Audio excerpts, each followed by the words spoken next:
Inahin na muna natin, partner, ang mga balitang consumer at pang-kalakalan. Oo nga pala, ito. Sandali lang po, ha. Opo, sa ating mga balitang pang-consumer at kalakalan, sandali lang. Pansamantala nga pong ipinahinto ng ERC ang lahat ng power service disconnection para nga po sa mga consumers na hindi agad makapagbabayad ng kanilang electric bill. Epektibo ang kautusan mula po sa billing ngayong pong buwan ng Mayo hanggang Hulyo. Bilang tulong yan sa mga consumers sa gitna po ng krisis sa langis at enerhiya.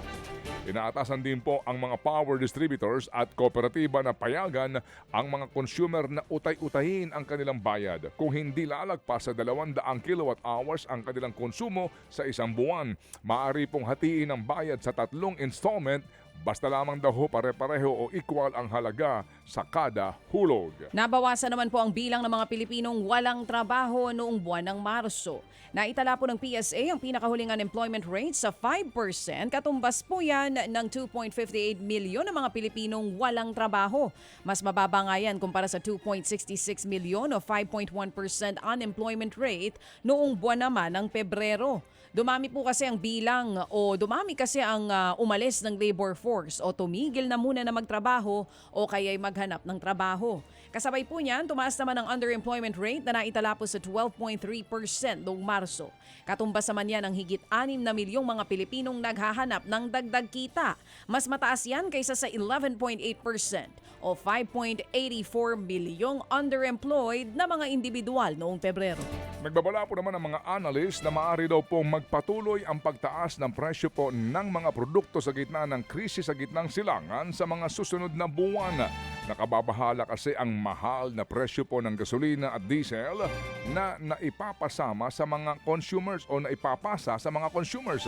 Dahil nga po kasi sa mahal ng petrolyo, tumaataas din daw ang transportation cost at ilang pang logistics para po sa paghahatid ng mga agri-products at ilang pang goods sa mga pamilihan. Isa pa sa mga pinangangambahan po ang paghina ng piso at posibleng epekto ng El Nino sa produksyon ng pagkain. Ayon sa mga analyst, malaking dagok ito sa mga pamilya dahil direktang tatama ang pagtaas ng gastusin sa araw-araw na buhay.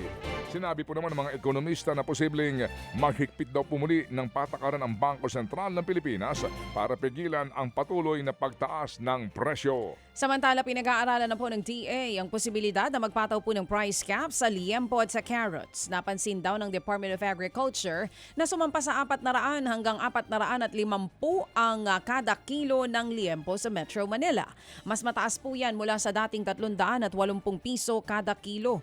Dahil po dyan, kinokonsidera ng DA na magpatupad na ng price cap na 380 piso kada kilo sa liempo. Maaari ring magkaroon ng price cap na 100 piso kada kilo sa presyo naman po yan ng carrots. Yan ay para makontrol ang inflation o antas ng pagtaas ng presyo ng bilihin na sumirit sa 7.2% nitong buwan ng Abril. Paano yun kung ang kuha nila ay mataas din?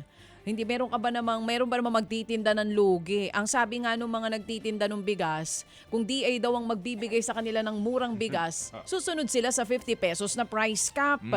Kawawa naman po yung mga nagtitinda lang. Di ba? Well, ang tawag dyan sa ganyang estilo ay performative. Yun na.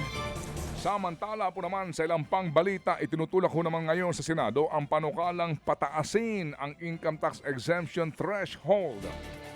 Para daw mas malaki ang maiuwing sahod ng mga manggagawa. Sa ilalim po ng panukala ay tataas daw sa 400,000 piso ang kada taon ang income tax exemption threshold mula sa kasalukuyan pong 250,000 piso.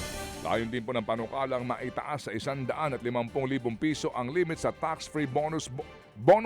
Sa ngayon kasi po ay nasa 70,000 piso lamang daw ito.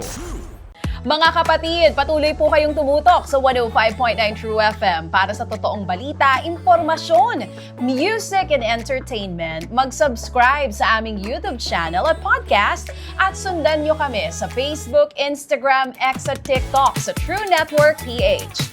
Bisitahin din po ang aming official website, truefm.ph. At panoorin din kami sa True TV Signal, Channel 19. Kami po ang 105.9 True FM. Laging true sa'yo, kapatid.